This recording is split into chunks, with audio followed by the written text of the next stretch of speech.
옆에 있는 분들하고 인사합시다. 부지런하시네요.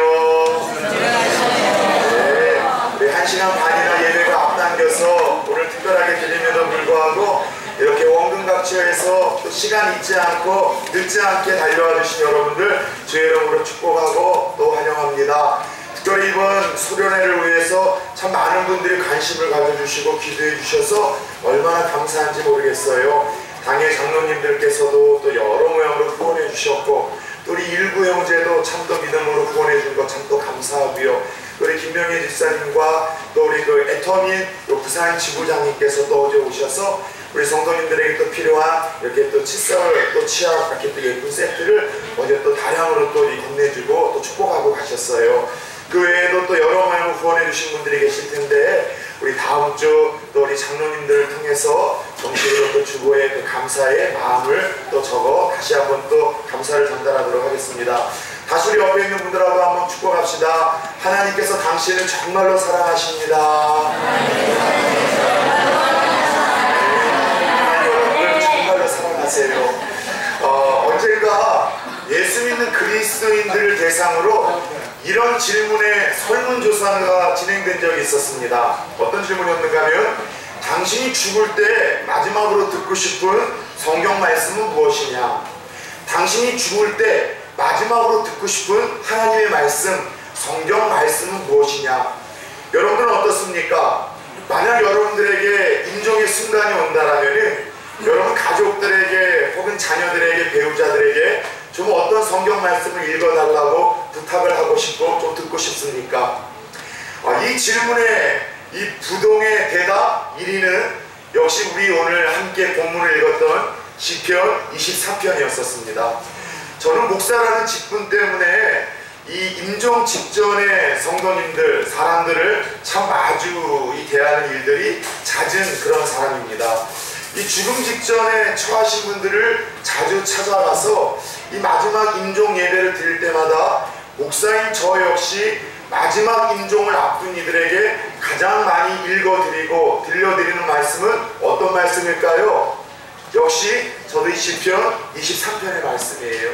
그런데 이 죽음 직전에 이 육신으로부터 영혼이 빠져나갈 때는 조금 고통이 있는 것 같아요. 그리고 어떤 분들은 조금 두려워하고 조금 불안해하는 기색이 보이기도 하지만 이 시편 23편의 말씀을 또박또박 그 귀에 마지막 하나님의 말씀을 읽어드리면은요 그 힘들어하고 두려워하고 불안해하던 그 마지막 성도의 그 얼굴에 정말 평안함이 감돌고 그리고 그 얼굴이 해와같이 밝아지고 천국에 대한 소망과 확신을 가지며 이 눈을 감는 일들을 참 많이 보게 됩니다. 그런 것을 보게 되면서 이 시편 23편의 말씀이 우리 성도에게 얼마나 평안함과 확신과 담대함과 천국의 소망을 주는 말씀인지를 새삼 깨닫게 되는 일들이 임종 직전에 처해 있는 성도님들을 볼 때마다 참 많이 경험하게 되더라는 것이죠. 사실 시편 23편은 전 세계 예수 믿는 크리스찬들에게만이 아니라 대한민국 사람들에게도 상당히 사랑받는 말씀 중에 하나 아니겠습니까? 그래서 대부분 여러분 예수 믿는 집에 가보게 되면은요 이런 시편 23편의 말씀, 특별히 1절 말씀 여호와는 나의 목자시니 내게 부족함이 없으리로다. 그래서 여호와는 나의 목자시니 라는 이 문구가 예수 믿는 이의 가정이나 혹은 사업장에 액자로 걸려있는 것들도 종종 보게 됩니다. 그래서 여호와는 나의 목자시니 라는 이 말씀을 시브리어로 줄여보면은 따라서 해봅시다. 여호와로이. 예, 그래서 오늘 말씀의 제목은 여호와로이인데요. 이 여호와로이라는 것은 여호와는 하나님은 나의 선한 목자가 되십니다. 믿으십니까? 네, 하나님은 나의 선한 목자가 되신다는 이 믿음의 고백이 여호와로이라는 단어의 그 뜻이라고 할 수 있습니다. 전 세계 크리스찬들에게만이 아니라 한국 사람들에게도 시편 23편이 얼마나 많이 사랑받는지 인터넷을 봤더니 심지어 각 지방 사투리 버전으로도 시편 23편이 기록된 걸 보고 제가 깜짝 놀랐습니다. 그래서 여러분 특별히 뭐 전라도, 경상도, 충청도, 평안도, 한북도 여러분 사투리까지 시편 23편이 기록이 되어 있는데 제가 특별히 경상도와 전라도 버전으로 적혀진 시편 23편을 한번 읽어보겠습니다. 아는 고로 저는 저 윗지방 사람이기 때문에 사투리가 상당히 어색하고 다소 여러분들 좀 닭살이 돋더라도 이해하시면서 들어주시면 감사하겠습니다. 경상도 시편 23편은 이렇게 적어져 내려갑니다. 여호와는 내 목자 아닌가? 내 삼아 답답할 게 없대. 저 시퍼런 풀구덩이에 내 삼아 자빠져 자고 현한 또랑가루 낼 잡아 댕기신데 웃자던지 정신 차리고 옳게 살아라 하심은 다 당신 체면 때문이시락하네. 내 뒤질 뻔한 골짜구리에 껌껌한 데서도 그 빽이 참말로 여간 아닌기라. 주의 몽디와 짝대기가 낼로 맨날 지키시고 내 쳐죽일 놈의 문디 자식들 앞에서도 내 대가리에 기름을 바르시고 낼로 팍팍 키워주시니 무슨 걱정이 있건노 말이다. 내 인생이 억수로 복잡하게 싸도 저 양반이 맨날 지켜줄 텐께로 내 삼아 웃자든지 그 옆에 딱 붙어 때리지겨도 안 떠날란다. 이게 경상도 버전이라고 합니다. 자, 전라도 버전도 있습니다. 아유, 감사합니다. 얼마나 용을 쓰고 애쓴다라는 마음이 들면 박수가 다 나오겠습니까? 근데 쳐주시려면 제대로 쳐주세요. 자, 어색한 전라도 버전의 시편 23편입니다. 아따, 여호와가 시방 나의 목자신디 나가 모자란 것이 있겠냐. 그분이 나를 저 푸르푸른 목장으로 쉬라고 해불고 내 뻗친 다락가장 쪼까 쉬어불게 하라고 물가스로 인도해 보내. 어쩌스까잉. 내 영혼을 겁나게 끌어당겨 불고 그분의 이름을 위하려고 올바른 질가대로 데려다 줬구네. 나가 산고랑과 끔찍한 곳에 있어고 겁나불지 않는 것은 주의 몽둥이와 짝대기가 쫓가는 일에도 나를 지켜본다 이거요. 아따, 주께서 저 싸가지 없는 놈들 앞에서 내게 밥상을 챙겨주시고 내 대급박에 지름칠해 주신 깨로 천날로 나가 기쁘단께로잉. 나가 숟가락을 붙잡고 있는 한 그분의 착하심과 넓으신 맴씨가 나를 진하게 따라당긴 깨로 나가 어찌 그분 댁에서 묵고 자고 안 하겠냐. 이게 전라도 버전의 시편 23편이라고 합니다. 그 사람들 이게 박수를 받을 일이 아닌데, 이처럼 여러분 시편 23편은 전세계 크리스찬인만이 아니라 이 좁은 땅덩어리에서 이 각 지역의 사투리 버전으로도 나올까지도 하나님의 사람들에게 사랑을 받는 말씀이라고 할 수 있죠. 그런데 참 흥미로운 것은 성경에서 하나님은 예수 믿는 우리들을 비유할 때마다 항상 단골로 등장하는 동물 하나가 있는데 눈치채셨습니까? 어떤 동물인 줄 아십니까? 양이라는 동물로 우리 예수 믿는 이 자녀들, 성도들을 항상 양이라는 이 동물로 비유를 하시다라는 거예요. 하나님이 지으신 이 동물들 중에는 이 양보다도 더 멋지고 또 위험이 있는 사자, 호랑이 같은, 곰과 같은 이런 이 동물이 있을 텐데, 이상하게도 성경에서 동물로 그의 자녀들을 이 비유하실 때는 항상 단골로 우리를 양으로서 하나님을 비유하시더라는 거죠. 여러분, 성경에서 너희는 내 사랑하는 곰떼들이라, 돼지 새끼들이라는 말씀 들어보셨습니까? 항상 너희는 양 같아서, 우리는 양 같아서, 너희는 나의 양이라, 나는 너희를 위해서 온 선한 목자라고 이야기하시면서 예수 믿는 우리들을 가리켜서 양으로 비유하실 때가 참 많더라는 것입니다. 궁금하지 않습니까? 그 많은 동물 중에 왜 주님은 우리를 양으로 비유하셨던 것일까요? 모태신앙이었던 저는 어려서 궁금한 것은 여러분들 알아내지 않고서는 견딜 수 없는 이 성향 때문에 역시 선생님에게도 물어봤습니다. 선생님의 답이 걸작이었었어요. 양이 워낙 순하고 착한 동물이어서 하나님 앞에서 이렇게 순종하며 착한 사람이 되라고 우리를 양으로 비유하셨던 거라고 말씀하셨습니다. 그런데 그 비유풀이가 상당히 여러분 그럴듯하잖아요. 그래서 정말로 그런 줄 알았는데, 나이가 먹어서 양을 키우는 지역을 제가 한번 외국 다녀보니까 외국에서는 양 같은 놈 하면 욕이라는 사실을 알고 나서는 선생님에게 어렸을 적 사기당했다는 것을 뒤늦게야 깨닫게 되었습니다. 사실 하나님께서 성경 곳곳에서 예수 믿는 우리들을 다른 동물도 아니라 이 양으로 항상 비유하시는 데는요, 따라 세웁시다. 양과 비슷한 구석이 많기 때문이다. 예, 오늘날 예수 믿는 우리들이 이 시청각 자료를 쓰기에 정말로 합당한 양과 별 다를 바 없는 비슷한 구석이 너무나 많기 때문에 양으로서 하나님께서 비유를 하셨습니다. 그리고 이 성경이 쓰여지던 팔레스타인 지역에 이 양만큼 좋은 시청각 자료가 없었기에 하나님이 이 양으로 우리 성도들을 비유하실 때 이 성경의 말씀을 읽었던 이스라엘 사람들은 아하, 그래, 우리는 양과 같은 존재들이라는 하나님의 말씀에 고개를 끄덕일 수밖에 없었더라는 것이죠. 여러분, 우리가 양과 어떤 모습이 비슷할까요? 첫 번째, 양은 멀리 보지 못하는 근시안적인 눈을 가지고 있다고 합니다. 양이 볼 수 있는 이 가시거리는 한 2m, 3m라고 합니다. 그래서 양들이 떼를 지어서 무리를 다니는 거는요, 여러분, 멀리 보고서 쫓아다니는 것이 아니라 그 바로 자기 앞에 있는 그 양 꽁무니만을 보고 졸졸졸 쫓아다닌대요.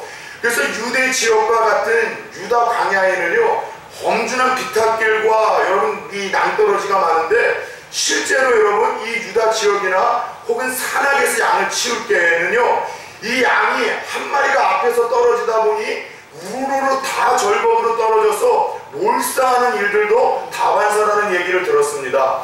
양은 멀리 보지 못하는 근시안적인 눈을 가지고 있어요. 또 이 양이라는 놈의 특징이 뭐냐? 방향 감각이 없다는 거예요. 모든 동물은요, 기소 본능이라는 것이 있습니다. 그래서 자기가 떠나온 그 자리, 집은 찾아오는 능력을 갖게 되더라는 것이죠. 조금 멍청하고 지혜가 떨어지는 동물이라 할지라도 여러 번 오고 간 그 길은, 반복해서 학습으로 이루어진 그 길은 잃어버리지 않고 찾아오는 것이 당연한 자연의 이치인데, 양은요, 자기의 그 방향을 알지 못해서 누군가 이끌어주거나 인도해주지 않으면 쉽게 방황하고 길을 잃어버리는 특징이 이 양이 가지고 있는 두 번째 특징입니다. 세 번째, 양이라는 놈들이 가지고 있는 특징은요, 쉽게 떼타고 오염이 된다는 거예요. 목자가 시냇가로 이끌어서 그 더러운 털들을 깨끗하게 씻겨놓고 이렇게 또 이끌어가면은 얼마 가지 못해서 금세 더러운 곳에 눕고 짓물러서 금세 떼타고 오염되는 이런 특징이 바로 이 양의 특징이고, 마지막 또 양이라는 놈들이 가지고 있는 특징이 무엇이냐? 여러분들, 자신을 보호할 자구책이 없다는 거예요. 자신을 천적으로부터 보호할 능력을 조금도 갖고 있지 않다는 거예요. 하나님이 지으신 모든 자연물에 살고 있는 생명체는 태어날 때부터 천적으로부터 자기를 지킬 수 있는 자구책을 갖고 태어납니다. 스컹크 같은 연약한 동물은 그 험악한 방구 냄새로 천적으로부터 자기를 보호해 나갑니다. 고슴도치와 같은 자그마한 동물들은 그 이뾰족한 가시로 천적으로부터 자기를 보호하죠. 이런저런 능력도 없는 정말 작은 벌레들, 혹은 또 이 카멜레온과 같은 파충류들은 그 자연색과 자기 몸을 똑같이 맞춰감으로 인해서 천적들로부터 자기를 보호하는 자구책이 모든 자연 생물체에게는 다 가지고 있는데, 이 양이라는 놈만큼은 그러지 못하더라는 거예요. 그래서 양은요, 아주 작은 벌레 하나에도 여러분들 대항하지 못할 수 없을 정도로 약한 동물이 아닙니다. 그래서 팔레스타인 지역과 같은 곳에서 이 목자가 가장 신경 쓰는 양의 천적이 뭐냐? 큰 곰이나 사자가 아니라 코파리라는 눈에도 보이지 않는 작은 벌레의 여러분 애충이라고 합니다.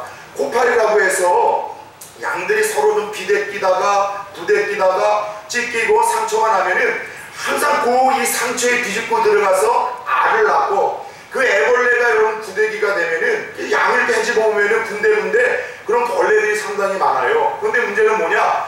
이 코파리라는 이 애벌레가 얼굴 근처에서 기생을 할 경우에는요, 코로 들어가 이 뇌로 들어가 뇌를 갉아먹음으로 양이 죽는 일들이 다반사라고 합니다.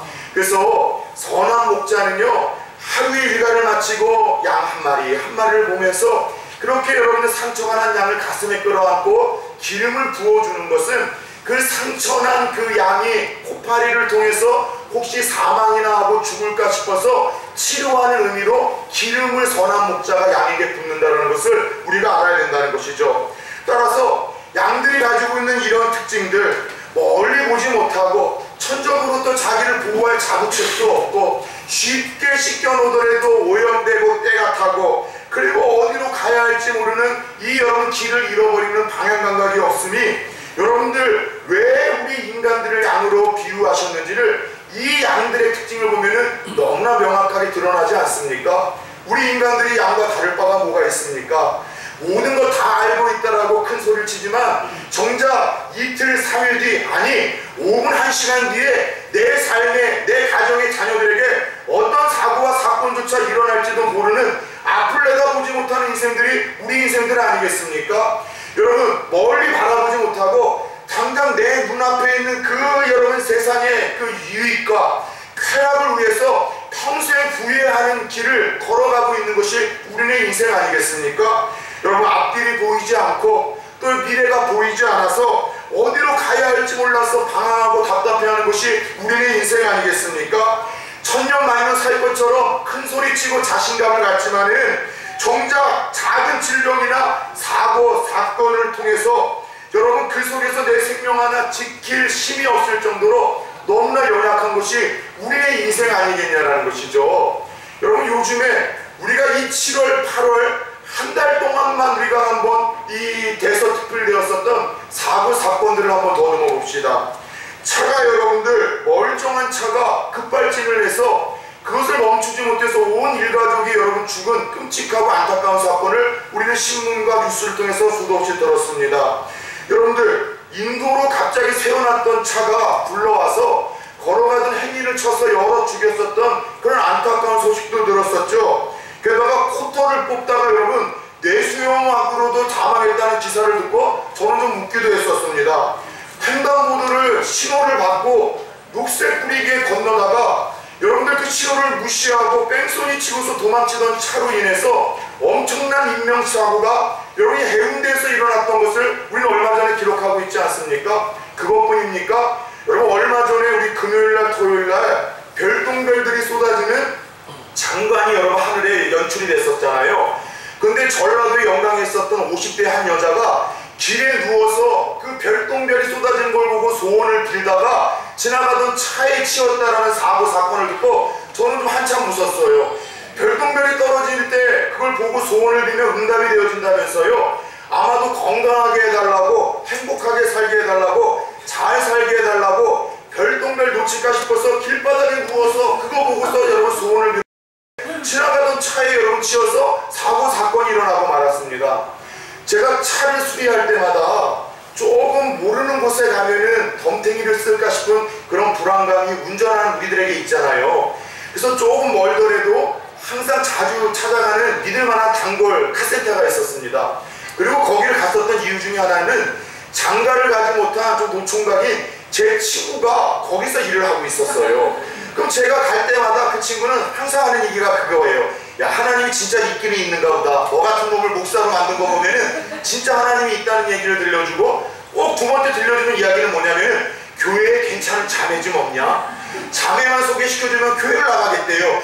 나는 교회에 나오면 소개시켜주겠다고 이야기를 하는데 걔는 소개시켜주면 교회를 나오겠다고 해서 결국 전도를 하다가 이 못한 친구인데, 어느 날 또 이 차가 문제가 있어서 카센터를 갔더니만 그 친구가 안 보이는 거예요. 그래서 좀 사장님에게 물어봤더니만 충격적인 소식을 들었습니다. 그 친구가 며칠 전에 죽었다는 거예요. 왜 죽었냐고 했더니만 그냥 밥을 먹다가 하고 가슴을 끌어안고 심장마비로 죽었다는 거예요. 40대 중반에 장가도 가지 않은 젊은 친구가 그냥 다른 일도 아니라 밥을 먹다가 심장마비로 죽었다는 거예요. 저를 볼 때마다 내가 죽게 될 때 죽기 전에 예수 믿겠다고 큰 소리 치던 녀석인데, 자기의 생명, 자기의 주관대로 책임질 줄 알았다고 큰 소리 치던 친구였는데, 그 작은 사고나 질병이나 사건에서 우리의 생명조차 좌지우지할 수 없는 연약함이 양과 같이 우리에게도 있지 않냐라는 것이죠. 여러분, 이처럼 약한 것이, 양과 같은 것이 우리의 인생입니다. 그래서 우리 양과 같은 인생은요, 절대로 하나님 앞에서 까불어서는 안 돼요. 따라서 해봅시다. 까불지 말라. 하나님 앞에서 까불지 마시기를 축원합니다. 중요한 것은 양과 같은 우리의 이 연약함 때문에 우리에게도 그 인도하고 지켜주고 보호해주고 씻겨줄 선한 목자가 필요하지 않겠냐라는 것이죠. 중요한 것은 양은 이처럼 하나님이 지으신 자연 만물 중에 자기 자신을 천적으로도 보호할 자부책도 없고 늘 방향 감각을 잃는 연약함이 있고 먼 앞뒤를 볼 수 없는 부족함이 있고 금세 씻겨나도 때타는 허물이 있지만, 이런 연약함이 있다 할지라도 이런 양과 이런 문제들은 선한 목자를 만나는 순간 한 방에 해결이 되어지더라는 것이죠. 그런 의미에서 오늘 우리가 함께 읽었던 시편 23편은요, 다윗이라는 믿음의 사람이 일평생 하나님을 자신의 선한 목자로 삼았더니 하나님을 선한 목자로 삼고 따랐더니 양과 같은 연약한 자신에게 하나님이 베푸신 그 은혜와 그 기쁨을 찬양하는 노래가 바로 오늘 시편 23편의 노래입니다. 그렇다면 하나님은 자신을 선한 목자로 삼고 따르는 자들에게 어떤 삶의 행복과 은혜를 주시는 분이실까요? 먼저 우리 첫 번째 1절 말씀을 보면은 같이 한번 고백해 봅시다. 시작. 여호와는 나의 목자시니 내게 부족함이 없으리로다. 아멘. 여러분, 일평생 다윗이 하나님을 자신의 선한 목자로 삼고 따랐더니 하나님 주신 은혜와 행복은 무엇이었는가 하면 한 번만 따라서 해봅시다. 부족함이 없게 하신다. 예, 자신의 삶에 그 선한 목자 되신 하나님이 부족함이 없게 하셨다라는 믿음의 간증을 터뜨리고 있습니다. 여러분, 저는 이 본문을 읽을 때 조금 다윗이 허풍을 떠는 것 아닌가? 조금 뻥쟁이라는 생각이 좀 들었습니다. 왜냐하면 사실 다윗의 삶을 냉철하고 객관적인 자리에서 살펴보면은 그는 부족함이 상당히 많은 인생이었었습니다. 결핍함이 많은 인생이었었습니다. 형제 많은 집안에서 막내로 태어나서 이 굳은 양치는 일을 오랫동안만 해야만 했었던 그런 여러분 인생이었었고요. 여러분, 수도 없이 생명의 위협을 느끼며 그 주군에게, 사울왕에게 쫓겨다녀야만 하는 안타까운 삶으로 그의 인생이 정철이 되어졌었고요. 사랑하는 자기의 배로난 그 아들이 그 아버지에게 역모를 꾀해서 구테타 때문에 아들의 여러분 칼을 피해 살고자 도망치고 도피를 했던 그런 비참한 인생이었습니다. 자신의 아들이 자기보다도 먼저 죽는 것을 바라봐야만 하는 안타까움도 경험했었죠. 이처럼 다윗의 삶을 보면은 무엇 하나 넉넉하고 풍요로운 거라기보다는 결핍과 부족함이 상당히 많은 인생이었는데 그는 뭐라고 고백하고 있다고요? 여호와를 자신의 목자로 평생 삼고 따랐더니 그분이 부족함이 없게 하셨대요. 여러분, 이것은 돈을 많이 벌어서 부족함이 없었다는 뜻이 아니라, 성공해서 부족함이 없었다는 뜻이 아니라, 부족함이 없었다라는 이 고백은요, 따라서 해봅시다. 욕구불만이 없었다. 예, 내가 외형적으로 부자가 되고 건강하고 문제가 없고 어려움이 없었다는 뜻이 아니라 하나님을 목자로 삼았더니 그분이 나를 만족해 하셨다. 그분이 나를 부족함이 없게 하셨다는 것은 욕구불만이 없게 하셨다는 거예요. 무슨 말이에요? 내 영혼을 만족시키셨다는 거예요. 내 육신과 내 몸이 아니라, 외형적인 조건이 아니라 내 영혼, 내 마음, 내 생각을 그분이 풍요롭게 만드셨고 기쁘게 만드셨고 행복하게 채우셨다는 믿음의 고백이 바로 부족함이 없었다는 이 고백의 원인이라는 것이죠. 여러분, 이 다윗의 고백을 이해할 수 있겠습니까? 환경적으로는 문제투성이, 환경적으로는 결핍투성이에요. 부부관계가 어려워지고 자녀가 문제를 일으키고 나의 영적인 부분이 흔들리고 자꾸 사업을 생각하는 것과는 달리 어려워져 가는데, 그런데 하나님께서 나의 마음에 기쁨을 주셨고 행복을 주셨고 만족함을 주셨다는 이 다윗의 고백이 이해가 되어지냐는 것이죠. 저는 제법 오래된 여러분 이 사건이긴 하지만 이와 같은 다윗의 고백이 이해되어지는 한 분을 만난 적이 있었습니다. 예, 가까운 요 교회, 부전교회에서 부교육자로 섬길 때예요. 어느 날 여기 지금 예전에 바로 뒤쪽에 그 대우 자동차가 있잖아요. 그 대우 그 자동차 버스 정류장이 있었잖아요. 기억나십니까? 거기서 청소를 하시는 부부가 전도를 받아가지고 교회를 처음으로 나오셨어요. 근데 이분들은 살아생전에 예수 한 번도 안 믿으셨던 분들인데, 여러분, 교회에서 노방 전도를 하면서 휴지를 그 부전시장 앞에서 좀 드렸는데 그 휴지를 여러분들 받고서 예수를 믿고 여러분들 교회를 나온 거예요. 그래서 저는 그때 충격이었어요. 왜냐하면은 젊은 목사로서 좀 전도는 고상하게 해야 된다는 생각이 있었거든요. 지금 이 시대에 누가 길거리에서 예수 믿으라고 한다고 해서 누가 예수를 믿겠냐? 이런 휴지 준다고 해서 누가 예수를 믿고 전도지 준다고 해서 누가 예수를 믿겠는가 싶었는데, 그분이 예수를 믿었고 그 남편을 전도했고 그의 여러분 올케까지도 전도해서 온 가족이 다 나오기 시작을 했어요. 그런데 저희 교구에서 신방을 갈 때마다 그분에게 기도 제목이 하나 있었어요. 뭐냐면 삶에 조금 문제가 하나 있었어요. 눈이 조금 이렇게 안 좋아지기 시작했는데 그 병명을 제가 잘 지금 기억을 못하는데 그것이 좀 불치병이래요. 얼마 되지 않는 사람들만이 경험하는 불치병인데 그냥 눈이 좋았었는데 시름시름 시력을 잃어가는데 스스로도 그 시력을 회복할 수가 없고 그냥 그렇게 이제 앞을 볼 수밖에 없는 상황인데, 그 앞을 볼 수 없는 것을 얼마만큼 조금 길게 느리냐가 관건이라고 하는 일종의 사형 선고를 받으신 그런 여러 성도님이었습니다. 그리고 하나님을 그분이 붙들고 그렇게 회복시켜달라고 치료해달라고 기도했지만 하나님은 치료해주지 않으셨어요. 계속해서 눈은 나빠지셨고 결국은 앞을 보지 못하는 거의 실명상태에 이르게 되었습니다. 1년, 2년이 되어서 다시 한번 대신방을 통해서 그 가정을 찾아갔을 때, 성도님 조금 요즘에 건강은 어떠세요? 앞을 이제는 조금 더 보지 못한다는 그 말에 너무나 마음이 무너졌어요. 그런데 바로 이어서 그 성도님이 저에게 들려주시는 이야기에 저는 몇만 볼트의 전류에 감염된 것 같은 충격을 받았습니다. 그런데 목사님, 제가 앞을 보지 못하는 이런 안타까운 상황이지만 저는 그 어느 때보다도 너무 행복하다는 거예요. 요즘에 너무 기쁘다는 거예요.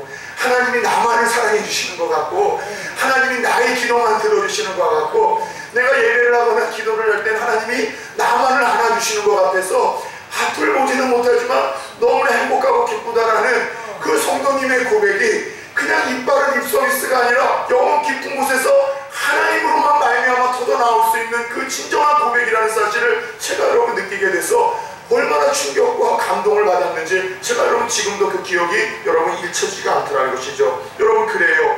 하나님을 목자로 따르는 인생들에게도 부족함이 있을 수 있습니다. 외형적인 것으로는 결핍이 있을 수 있습니다. 그러나 여호와를 나의 선한 목자로 믿고 붙들고 따르는 자에게는 오늘 다윗에게 하나님이 약속하셨던 것처럼 내 인생 외형적으로는 부족함이 가득하다 할지라도 부족함이 없다라고 고백할 수 있는 영혼의 풍족함, 영혼의 만족, 심령의 넉넉함을 주시는 줄 믿으시기를 축원합니다. 우리 인간에게는 하나님으로만 채울 수 있는 영혼의 빈 공간이 있다는 이야기를 이 파스갈이라는 신학자의 이야기를 통해서 여러분에게 여러 번 소개를 했었잖아요. 그래요. 우리 모든 인생들의 이 영혼에는요, 하나님으로만 채울 수 있는 영혼의 빈 공간이 있습니다. 그래서 하나님이 없으면은 우리 모든 인생들에게는 그 내면에 뻥 뚫린 구멍이 남아있어서 그것 때문에 세상에 부요함을 가지고 있고 명예를 누리고 있고 풍요로움이 있다 할지라도 그 하나님 없는 뻥 뚫린 자리 때문에 그것 때문에 외롭고 그것 때문에 목마름을 느끼는 존재들이 우리네 인생들이라는 사실을 아셔야 된다는 것이죠. 오늘 다윗은 고백합니다. 비록 자신의 삶에 부족함이 많았고 헐핍함이 많았지만 하나님을 나의 선한 목자로 믿고 삼고 따랐더니 자신의 삶이 영원히 참 행복하고 기뻤다라고 그는 고백을 합니다. 바라기는 예수 안 믿는 세상 사람들은 죽었다 깨어나도 경험할 수 없고 고백할 수 없는 다윗의 오늘 이 고백이 선한 목자를 하나님으로 동일하게 삼고 따르는 저와 여러분들의 동일한 고백이 되어질 수 있기를 예수 그리스도의 이름으로 축원합니다. 두 번째, 하나님을 선한 목자로 삼고 따르는 자에게 주시는 삶의 행복과 노래는 무엇일까요? 오늘 본문 4절의 말씀을 같이 한번 읽어보겠습니다. 시작. 내가 사망의 음침한 골짜기로 다닐지라도 해를 두려워하지 않을 것은 주께서 나와 함께 하심이라. 주의 지팡이와 막대기가 나를 안위하시나이다. 아멘. 선한 목자가 되는 하나님을 따라도 때로는 푸른 초장만이 있는 것이 아니라 어떤 곳으로 하나님이 인도하실 때가 있대요? 사망의 음침한 골짜기로도 하나님이 인도하실 때가 있대요. 여러분, 혹시 이 말 듣고서 예수 괜히 믿었다는 생각 갖는 분들이 있습니까? 전도할 때마다 예수 믿으면 어려움도 없고 자녀 문제도 해결되고 건강도 치료가 되고 사업 잘 되고 예수 믿으면 다 만사형통한다는 그런 이야기로 여러분 전도하잖아요. 누군가에게 그런 이야기로 전도당하지 않았습니까? 근데 오늘 하나님은 예수 믿고 하나님을 나의 선한 목자로 삼더라도 잔잔한 물가와 푸른 초장만이 아니라 그분이 어디로 이끄신대요? 사망의 음침한 골짜기로 우리를 이끄실 때도 있다는 말씀을 우리에게 들려주고 있어요. 여러분, 이것이 참된 믿음입니다. 무슨 말이에요? 우리가 예수 믿어도 여러분들 우리가 사망의 골짜기를, 음침한 골짜기를 지날 때 있어요. 예수 믿어도 죽을 것과 같은 실패가 있고 고통이 있을 수 있습니다. 질병이 있어요. 사고도 예수 믿는 사람 날 수 있어요. 예수 믿는 사람들도 사업 실패할 수 있습니다. 진학 안 될 수 있어요. 결혼 문제 잘 안 해결될 수 있어요. 자꾸 예수를 믿어도 안 되는 일이 있을 수 있어요. 그런데 하나님은 이처럼 예수 믿는 자들에게 어떤 환난이나 고난에 대한 면죄권을 주신 적이 한 번도 없습니다. 그러나 예수 믿고 하나님을 선한 목자로 따르는 사람들에게 환난과 고난에 대한 면죄권을 주신 적은 없지만 환난이 있고 고난이 있고 사망의 음침한 골짜기로 다닐 때도 있지만 그 속에서 우리에게 주신 위로의 약속이 하나 있다면 따라서 봅시다. 내가 너와 함께하리라. 예, 그 고난 속에서도 실패 속에서도 넘어짐 속에서도 내가 너를 홀로 내버려 두지 아니할 거야. 내가 너를 버려두지 아니할 거야. 너가 그렇게 실패하고 주저앉은 인생으로 그렇게 망가지지 않도록 내가 너를 붙들어 줄 거야. 내가 함께 할 거고 내가 지킬 거고 내가 너를 도울 거고 결국은 내가 너를 축복하실 것이라는 이 약속을 환난과 고난에 대한 면죄권은 아니지만 그 속에서 하나님이 우리에게 주신 위로의 약속이라는 사실을 가슴에 새길 수 있기를 축원합니다. 고난과 역경이 오고 실패가 오지만 하나님은 그것을 가지고 재료를 삼아서 우리를 더 정화시켜서 깨끗하게 만들고 우리를 더 강화시켜서 이전보다도 더 멋진 사람으로 만들고 우리를 더 성화시켜서 하나님 닮은 사람으로 만드시겠다고 하나님이 약속을 하셨어요. 그래서 저는 이사야 43장 1절 2절의 말씀이 참 너무 좋아서 항상 수술 전에 아픈 환우들에게 평상의 자리에서 이 말씀을 자주 신방 말씀으로 들려주곤 하는데 잘 들어보세요. 야곱아, 너를 창조하신 여호와께서 지금 말씀하시느니라. 이스라엘아, 너를 지으신 이가 말씀하시느니라. 하나님의 성경에서 야곱아, 이스라엘하고 부르는 것은 오늘날 나의 딸아, 나의 아들아, 예수 믿는 우리를 부르시는 음성이에요. 잘 들으세요. 너는 두려워하지 말라. 내가 너를 구속하였고 내가 너를 지명하여 불렀나니 너는 내 것이라. 내가 물 가운데 지날 때도 내가 너와 함께 할 것이라. 강을 건널 때에 물이 너를 침몰하지 못할 것이며 내가 불 가운데 지날 때에 타지도 아니할 것이요 불꽃이 너를 사르지도 못하리니. 하나님이 우리를 사랑하신대요. 하나님이 우리에게 두려워하지 말라고 말씀하세요. 우리와 함께 하시겠대요. 그런데 그럼에도 불구하고 우리가 강을 건너야 될 때가 있고 물을 건너야 될 때가 있고 불이 활활 타오르는 그 불 속을 거닐어낼 때가 있다라고 말씀하시지만 그 속에서 하나님 주신 약속은 뭐예요? 내가 너와 함께 할 것이고 내가 너를 건지겠고 내가 너를 축복하시겠다는 하나님의 약속이 있다는 것이죠. 미국의 인디안 부족 가운데 이 서부에서 그랜드 캐년이라는 곳을 가다 보면은 나바오 부족이라는 곳이 있습니다. 저도 한번 가봤는데요. 이 나바오 부족에는요 아주 재미있는 성인식의 전통이 좀 있습니다. 남자아이가 부족에서 13살이 만으로 되면은 독특한 성인식을 치릅니다. 그 아들의 아버지가 아이를 데리고서 아주 깊은 이 골짜기로 데려갑니다. 그리고 골짜기에 이르러서 그 아이를 내려놓고서 이제 아버지는 이제 홀로 이 아이가 그 밤을 지낼 수 있도록 거기서 이제 성인식을 치르는 거예요. 이제 어느덧 만 13살이 된 아들을 둔 아버지가 있었습니다. 인디언 부족의 마을의 전통대로 아들의 손을 붙들고서 깊은 골짜기 그 험한 산속으로 들어갑니다. 산속으로 들어갈 때마다 이것이 늑대인지 사자인지 곰의 울음인지 이 맹수의 울음소리가 들려오고 아들을 그 험한 곳을 이끌었던 아버지는 날이 어두워지자 전통대로 그 아들을 그곳에 홀로 내버려 두고는 그냥 비정하게 뒤돌아서 와버렸습니다. 여러분 한번 생각해 보십시오. 그 컴컴한 밤에 예를 들어 우리가 공동묘지나 깊은 산속에서 홀로 비박을 해야 된다면 얼마나 두렵고 불안하겠습니까? 아마 아이도 그런 두려움 때문에 또 무서움 때문에 그리고 그 아버지가 자기를 홀로 내버려 두고 도망갔다는 그 생각 때문에 섭섭함 때문에 밤잠을 이루지 못했을 것입니다. 그리고 그렇게 날이 새기만을 기다리고 그 두려움 속에서 버텨내던 그 아들은 오지 않을 것만 같았던 새벽을 맞게 됩니다. 내가 드디어 이제 성인식을 잘 치렀다. 나도 어른이 되었다.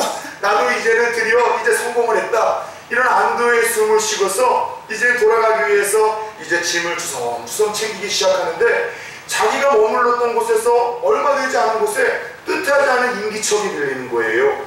누군가 하고 봤더니만 깜짝 놀랐습니다. 간밤에 자기를 깊은 그 산속에 험한 골짜기에 홀로 내버려두고 도망가는 줄 알았던 그 아버지가 여러분 동상이라도 된 듯이 활시위를 당기고 꼼짝없이 그 아들 옆에 서 있더라는 거예요. 아버지는 그 아들을 홀로 전통을 따라 내버려두긴 했지만 그 맹수 속에서 그 아들이 혹시 해라도 당할까봐, 혹시 피해라도 당할까봐 맹수가 공격하면은 단숨에 그 맹수를 제압하기 위해서 활시위를 당긴 채 그 아들 옆에서 하루 밤새 동안 지키고 있었던 것입니다. 그런데 여러분, 우리의 선한 목자가 되시겠다고 하신 그 하나님의 마음이 이와 같으시다면 이해가 되십니까? 때론 이해할 수 없는 우리의 성숙을 위해서, 우리에게 더 큰 것을 깨닫게 하시기 위해서 우리가 원치 않는 골짜기로 하나님은 인도하실 때가 있고, 또 우리를 여러분들 그렇게 그 원치 않는 골짜기로 악한 영들이 이끌어갈 때 우리를 허용하실 때가 있어요. 그럼에도 불구하고 그런 우리를 긍휼히 여기시고 불쌍히 여기시는 아버지의 마음, 혹시 우리 중에도 오늘 다윗이 경험했던 것처럼 지금 여러분 사망의 음침한 골짜기에 들어선 것과 같은 마음을 가지고 있는 성도님들 있습니까? 내 인생 모든 것이 다 끝난 것 같아 보이고, 사방을 살펴봐도 어둠뿐이라 아무것도 보이지가 않고, 내가 정말 숨쉴 수 없을 것 같을 만큼 죽을 것 같은 두려움, 죽을 것 같은 절망감, 죽을 것 같은 외로움, 죽을 것 같은 사람을 향한 섭섭한 마음이 있어 인생의 깊은 골짜기를 거닐고 계신 성도님들 계시다면 오늘 이 다윗의 고백을 기억하시며 힘을 내시길 바랍니다. 그의 평생에서 그러나 그를 결국 지켜주시고 결국 그를 보호하시고 결국 축복하셔서 하나님의 위대한 일꾼이 되게 하셨던 그 하나님의 손길은 저와 여러분들도 동일하게 기적하실 줄 믿으시길 축원합니다. 때로 우리가 사망의 골짜기를 거닌다 할지라도 그 두렵게 하는 절망의 상황 속에서도 우리를 끊임없이 하려는 악한 영들의 유혹과 공격 속에서도 하나님 우리를 지키시고 머리털 하나 상하지 않게 하실 것을 믿을 수 있기를 예수님의 이름으로 축원합니다. 제 인생에서 첫 번째 외국 여행은요, 저는 중국이었었습니다. 그런데 그 외국 여행이 쉬기 위해서 갔던 것이 아니라 찬양단을 이끌고서 단기 선교를 갔었던 것이 제 인생 23살 때 진행되었던 첫 번째 단기 선교이자 이제 해외여행이었었죠. 그런데 중국 땅에서 열심히 지하교회에서 몰래 집회를 하고 또 찬양 인도를 하고 그렇게 말씀을 나누다가 간호사였었던 누님들이 이 세 분이 조금 이제 휴가를 5일밖에 쓰지 못했기 때문에 일정을 저희와 함께 2주 동안의 일정을 다 마치지 못하고 먼저 들어와야만 하는 상황이었었습니다. 그런데 그날 이제 이 누님들이 5명이 먼저 공항을 향해서 이제 기도하고 출발을 했고, 우리는 이 장춘이라는 곳, 길림성 쪽이죠. 그래서 여러분 잘 알고 있는 하얼빈이라는 곳으로 갔다가 충격적인 소식을 들었어요. 그날 아침에 기도하고 이 귀국하기 위해서 공항으로 가던 이 3명의 누님 셋에 청년 남자 하나인데 4명의 이 선교 대원들의 이 차가 이 얼음길에 눈길에 전복을 해가지고서 교통사고가 크게 났다는 거예요. 운전수는 죽었고 차는 폐차가 됐다는 거예요. 당연히 사람은 어땠냐고 물어봤는데 거짓말하지 않고요, 머리털 하나 상하지 않고 찢어진 것 하나 없이 운전수와 직사했고요, 몇 바퀴를 굴러가지고 차는 폐차를 했는데 그 3명의 간호사 누님과 청년 우리 하나가 어디 하나 찢어지거나 다치거나 부러진 것 없이 멀쩡하다는 소리를 들은 거예요. 나중에 와서 간증을 들어보니까 너무 피곤해서 잠을 자는데 갑자기 으악 하는 무당 탕탕탕탕 땅하다가 정신을 잃었는데 눈을 떠보니까 다 자기들이 거꾸로 매달려 있다는 거예요. 그래서 나와보니까 어디 하나 부러진 데가 없었었는데, 저는 그날 그 아침에 택시에 4명을 태우면서 보내셨던 선교사님, 목사님의 기도를 지금도 잊지 않아요. 선한 목자가 되신 여호와의 하나님, 우리는 이들과 함께하지 못하지만은 우리 하나님이 가장 기뻐하시는 일을 위해서 정말 이 시간을 쏟고 돌아가는 이들, 그들의 집으로 돌아갈 때까지 눈동자와 같이 지켜주시사 머리털 하나 상하지 않게 하여 주옵소서. 눈동자와 같이 지켜주시사 선한 여호와 로이의 목사가 되신 하나님, 머리털 하나 상하지 않게 하여 주시옵소서. 그리고 그 후로 저의 신앙의 칼라, 신앙의 고백은 여호와 로이예요. 다윗과 같이 하나님은 내 인생의 선한 목자가 되시는 분, 가장 아름다운 길로 인도하시고 부족함이 없게 하시고 위험으로부터 지켜주시고 보호하시는 그 하나님이 저의 하나님임을 고백하며, 제가 멀리 선교를 떠나거나 외국으로 공부를 하러 가거나 군대를 가는 그 성도와 자녀들에게 늘 기도해주는 내용은 똑같습니다. 선한 목자 되신 여호와 우리 하나님, 이가 집을 떠나 다시 돌아올 때까지 머리털 하나 상하지 않게 하시고 눈동자와 같이 지켜달라는 예전에 그 역사하신 선한 목자 되신 하나님의 그 역사를 기억하며 저는 그렇게 축복을 하며 동일하게 기도를 해주고 있습니다. 그리고 오늘서부터 1박 2일 동안 진행되어지는 여름 수련회 가운데에도 그 선한 목자 되신 여호와 우리 하나님 앞에 기도했어요. 하나님, 15대의 차가 오고 가는 가운데도 불미스러운 사고사건 발생하지 않게 하시고 졸음운전이나 접촉사고 없게 하여 주시옵시고 감기나 몸살이나 배탈이나 장염이나 그리고 안에 설사한 일 없게 하시고 도난이나 다툼이나 마음 상하거나 마음 힘든 일 없게 하시고 벌레나 뱀에 물리거나 미끄러지는 일 없게 하여 주시고 그리고 아버지 하나님 불편해서 여름 녹는 일을 하나도 없도록 머리털 하나 상하지 않도록 눈동자와 같이 지켜달라고 이 선한 목자 되신 하나님 앞에 기도했고, 어제도 우리 사랑하는 전도의 임원들이 함께 나와서 기도했는데 이 선한 목자 되신 하나님이 1박 2일의 수련에도 눈동자같이 지키시고 보호하시사 부족함 없이 채우실 것을 믿습니다. 그리고 오늘 다윗은 선한 목자 되신 하나님이 일평생 삼은 자의 행복을 오늘 본문 6절에서 다음과 같이 고백을 하고 간증을 하고 있습니다. 6절입니다. 내 평생의 선하심과 인자하심이 반드시 나를 따르리니 내가 여호와의 집에 영원히 살리로다. 그래요, 하나님을 우리 예수 그리스도를 선한 목자로 삼고 따르는 자에게 주시는 인생의 행복은요, 따라 세웁시다. 영원한 집으로 인도하십니다.